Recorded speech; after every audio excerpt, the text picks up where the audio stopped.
रक्षक ही बना भक्षक, कानपुर पुलिस पर दरिंदगी का दाग। उत्तर प्रदेश पुलिस महकमे में मचा हाहाकार। जो वर्दी सुरक्षा की पहचान थी, आज खुद सवालों के कटघरे में खड़ी है। कानपुर कमिश्नरेट पुलिस में तैनात भीमसेन चौकी प्रभारी पर नाबालिग के अपहरण और गैंगरेप का संगीन आरोप लगा है। यह सिर्फ अपराध नहीं, पूरी व्यवस्था के मुंह पर तमाचा है। जिन जाबाज अफसरों की ईमानदारी पर जनता को नाज था, उसी वर्दी में छिपे कथित दरिंदे ने उनकी मेहनत पर थूक दिया। आरोप है कि थाना सचेंडी अंतर्गत भीमसेन चौकी प्रभारी अमित कुमार मौर्य कथा कथित दलाल शिवबरन यादव ने रेलवे क्रॉसिंग के पास एक नाबालिग को अगवा कर कार में सामूहिक दुष्कर्म किया। पीड़ित परिवार का कहना है कि जब वे थाने पहुंचे तो इंसाफ नहीं मिला। शिकायत दर्ज करने में टाल मटोल हुई, मानो अपराधियों को खुली छूट दी जा रही हो। मजबूर होकर परिवार को बड़े अफसरों के दरवाजे खटखटाने पड़े, तब जाकर कमिश्नर ने एफआईआर दर्ज करने और आरोपी शिवबरन को गिरफ्तार करने के आदेश दिए। लेकिन सबसे शर्मनाक बात जिस पर उंगली उठी, वही चौकी प्रभारी अमित कुमार मौके से फरार हो गए। क्या यही है कानून का रखवाला? क्या यही है जनता का रक्षक?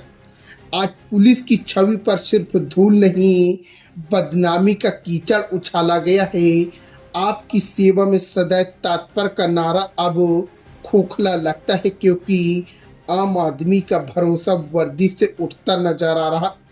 कानपुर से यूपी क्राइम न्यूज के साथ सुनील तिवारी की विशेष रिपोर्ट। बताया कि भैया हम गए थे शौच के लिए, हमें पीछे से मुंह बंद करके हमें दो लोगों ने उठा के गाड़ी में बंद करके उधर रेलवे के किनारे ले गए और हमारे साथ मतलब गंदा काम वगैरह किया। फिर इसके बाद बोले कि मतलब अगर घर पे बताओगे तो जान से मार देंगे तुम्हें। तो वो मतलब वहीं पे खड़े थे, तो हमने पूछा उनसे कि मतलब किस लिए हो, तो भैया बोले कि मतलब कि उतर के आएगा। तो हम लोग चले गए वहाँ से घर। हाँ, वो गाड़ी के अंदर थे और वो लड़का भी था। नहीं, नाम हम कुछ नहीं देखा था उन, और वो लड़का जो था वो बगल के गांव का था, उसका नाम शिवकरण था। फिर बहन आई तो उसने बताया कि भैया हमारे साथ ऐसा ऐसा बात है। तो हमने रात में 100 नंबर को फ़ोन किया। फिर प्रशासन घर आई, फिर सुबह जो है चौकी गए तो चौकी में वो लड़का मौजूद था। तो बहन ने उसको देखा तो तुरंत पहचान लिया, बोली भैया इसी ने हमारे साथ गलत काम मतलब गलत संबंध बनाया और जान से मारने की धमकी दी। और फिर जब हम सुबह चौकी से थाने के लिए आ रहे थे तो उसके भाइयों ने हमें रास्ते में गाड़ी लगा के जान से मारने के 2-4 थप्पड़ मारे, गाली दी। तब फिर हमने 100 नंबर पे। क्या मामला है? आज हम लोग पुलिस कमिश्नर से मिलने आए थे, क्योंकि कानपुर शहर में एक बहुत ही दर्दनाक और बहुत ही ख़तरनाक घटना घटी है। यहाँ परसों रात को एक 14 साल की लड़की को 2 लोग उठा के ले गए गाड़ी में, और उनमें से एक पुलिसकर्मी था और गाड़ी में ही उसके साथ बलात्कार किया और उसको फिर मतलब एकदम बेहोशी की हालत में उसके घर के सामने लाके फेंक दिया। उसके भाई ने थाने में फ़ोन किया, लेकिन जब थाने में ये पता चला कि एक पुलिसकर्मी इसमें लिप्त है, तो थाने वाले आए नहीं। उन्होंने बिल्कुल कोई प्रतिक्रिया ज़ाहिर नहीं की। तो कल वो अधिकारियों से मिले और अधिकारियों के हस्तक्षेप से अब वो मामला दर्ज हुआ है। हम लोग पुलिस कमिश्नर से मिलने आए थे कि उस पुलिसकर्मी का नाम दर्ज हुआ है कि नहीं, एफआईआर में वो है कि नहीं, क्या आप कार्रवाई करने जा रहे हैं। और ये अगर एक बार इस तरह की घटनाएं घटने लगेंगी तो आखिर महिलाओं की सुरक्षा का इंतज़ाम कौन करेगा। तो उन्होंने हमें आश्वासन दिया है कि लड़की का बयान भी लिया जा रहा है, वो नाम खुलने पे ही, और वैसे उनको मालूम है कौन है, तो इसमें निश्चित रूप से कार्रवाई होगी, गिरफ्तारी होगी और सख्ती भी होगी। हम ये कहना चाहते हैं कि उत्तर प्रदेश एक नंबर पर है बलात्कार की घटनाओं में, और बीजेपी की सरकारें हर तरफ चारों तरफ बलात्कारियों की मदद करती हैं। अब अगर पुलिस में भी ये मामला शुरू हो जाएगा तब तो उत्तर प्रदेश की हालत बिल्कुल बर्दाश्त के बाहर हो जाएगी। हाँ, धमकी बराबर मिल रही है कि पैसा ले लो मामला खत्म हो जाएगा। आज बयान हुआ? आज भी बयान नहीं हुआ। मैं सुबह से आके बैठा हूँ और बहन बता रही भैया कि ना ही तो कुछ जहाँ पे रखते हैं सेफ्टी सही से है। मैं घर चलूंगी भैया, रो रही थी। अब बताओ मैं क्या करूँ। और ये जो लड़का जो अभी बोल रहा है मैं मुजरिम नहीं हूँ, ये लड़का सीधे घर पे जा करके हमारे भाई से बोल रहा है अगर मेरा नाम आया तो मैं चौकी में तुम्हें मारूंगा। और लड़की पहचान रही, मेरी बहन पहचान रही इसी को। ये लड़का झूठ बोल रहा है, मेरी बहन इसको पहचान गई है तो ये अब बोल रहा है कि मुझे झूठा फंसाया जा रहा है। लड़की जब घर आएगी तब आप खुद ही पूछना, इसकी फोटो दिखाना तो वो बताएगी। इसने और एक दरोगा ने मिलके उसके साथ गंदी हरकत की है। बस हमें इंसाफ चाहिए। आज भी बयान नहीं हुआ, कल भी नहीं हुआ, 2 दिन से दौड़ रहे हैं, पता नहीं क्या चल रहा है। मतलब एक वो 3 दिन से घर नहीं गई है, क्या बीत रही है उस पे। अब हमें वो रो के बता रही भैया हम घर चलेंगे, ना वो खा रही है ना सही से सो रही है। वो परेशानी की वजह से कह रही मुझे घर ले चलो भैया, ना ही ये घर भेज रहे हैं। क्या चल रहा है ये कानून सरकार बच्चियों के साथ। छोटी बच्ची है, मेरी बहन है, ना मेरी माँ है, ना मेरे बाप अपाहिज हैं, चल फिर पाते नहीं है। ये पता नहीं क्या कर रहे हैं, मुझे कुछ समझ में नहीं आ रहा है। बस मुझे इतना न्याय फटाफट दिलाइए, नहीं तो सर मैं फिर से कार्रवाई करवाऊंगा। फिर बाद में मत बोलना कि सर मतलब ये सब क्या कर रहे हो। बस मुझे न्याय मिल जाए बस। जा रहा है, मुझे बचाया जाए, बिल्कुल निर्दोष है। इसमें राजनीति की जरा दीपक यादव पत्रकार है और अमित राजपूत पत्रकार गांव के ही है मेरे। सर कोई घटना मेरे साथ था, कोई घटना नहीं की है, इसके साक्षी सर अगर मैंने गलत किया मुझे फांसी दी जाए। हम निर्दोष है सर, हम निर्दोष है सर, बिल्कुल निर्दोष है सर। हमको फांसी दी जाए अगर हम गलत किया हो। हमारा सर मैं उसको जानता तक नहीं हूँ, लड़की को कभी देखा भी नहीं हूँ। मेरा यही अनुरोध है सीपी साहब से और मुख्यमंत्री साहब से सबसे और मीडिया बंधुओं से कि मुझे फंसाया जा रहा है, मुझे बचाया जाए, सिर्फ बचाया जाए मुझे। सर दरोगा जी मेरे साथ थे लेकिन उन्होंने कोई ऐसी घटना नहीं की है सर। जी सर थे साथ में लेकिन निर्दोष है सर। कर रहा है बार बार, उसका वीडियो भी बनाया, मेरे फोन में पड़ा है, मेरे भाई ने बना कर दिया। और जो संतोष यादव मेरे गांव के हैं सर, वो आ करके पीछे उस लौंडे को बुला करके उसको खूब साफ सिखाएं कि तुम परेशान लोग पैसा जो जरूरत वो सब देंगे। तो आ करके उसका भाई, उसका वीडियो सब पड़ा है। संतोष यादव कौन है? सर गांव में ही रहते हैं मेरा क्या करता है सर? वो भी प्रॉपर्टी काम करते हैं सर, दुकान भी है बड़ी सी। गांव में थोड़ा मतलब पैसे वाले हैं तो सर वो फंसाते हैं, ऐसे जिसको चाहो उसको फंसा दो। ऐसे अगली बार सर एक RPM में मामला हुआ तो उसमें पकड़ा गया, दूसरा फंसा दिया गया मुझे। और कुछ बताना चाह रहे हो?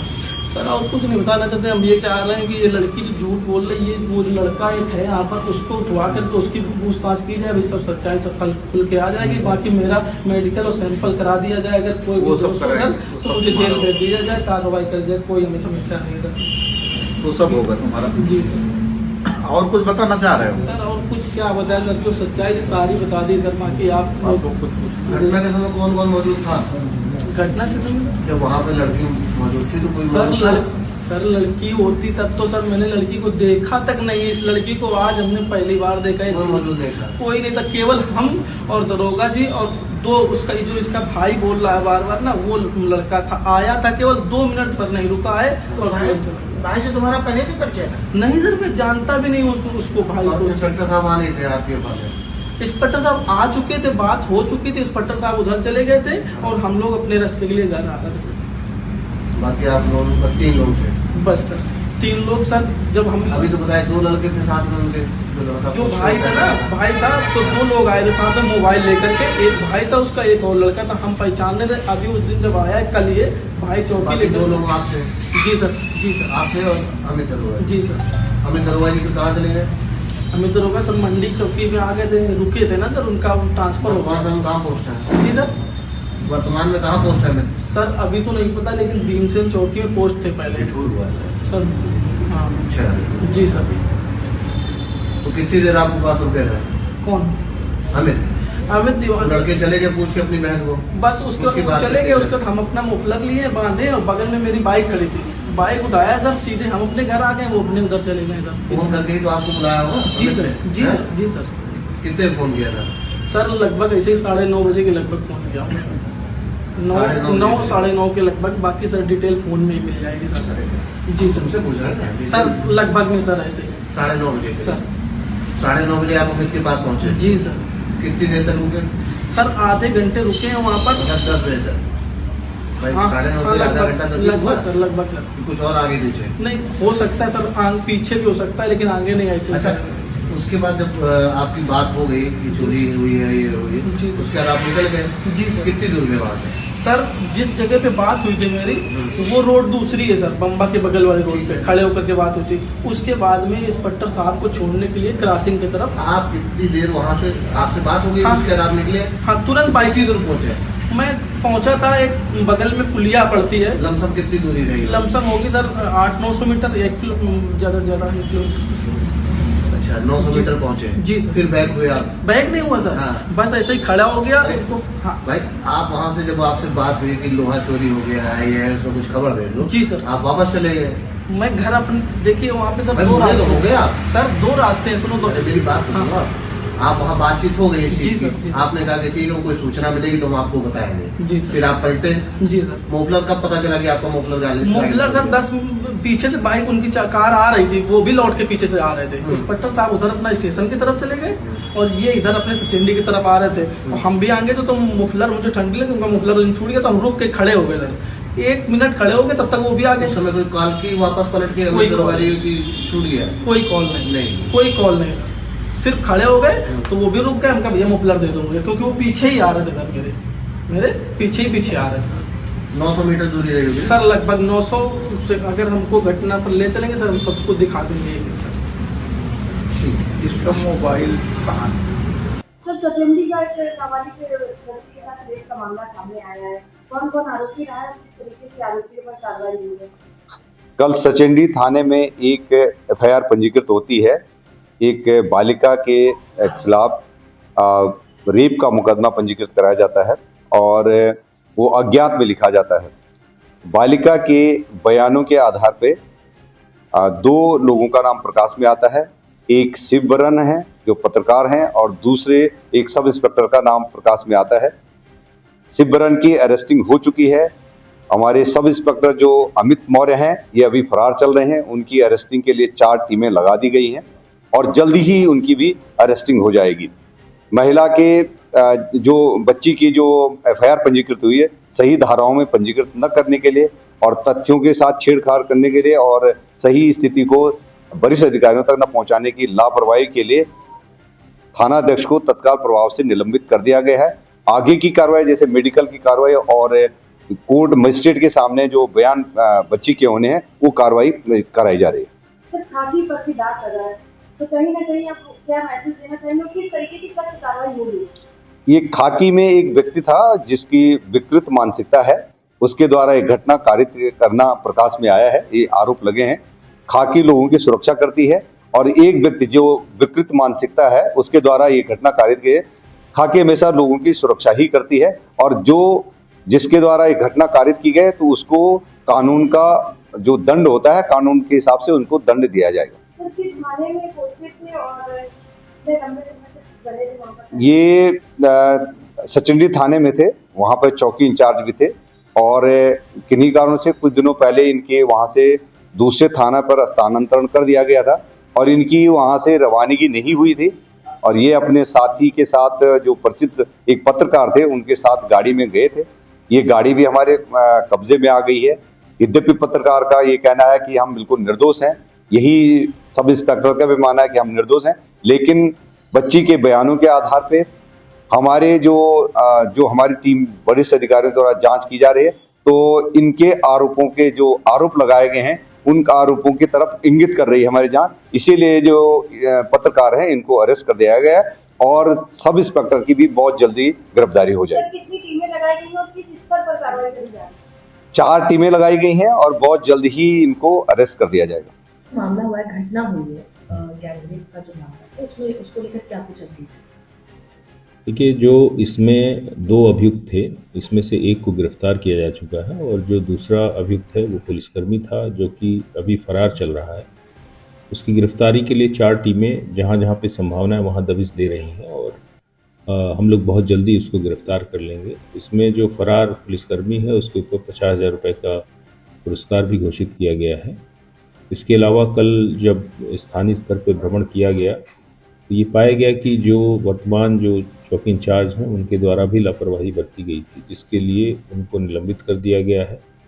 जो स्थानीय एसीपी थे उनको वहाँ से हटा दिया गया है और इस संदर्भ में अतिशीघ्र गिरफ्तारी कर आवश्यक कार्रवाई किए जाने के निर्देश जारी किए।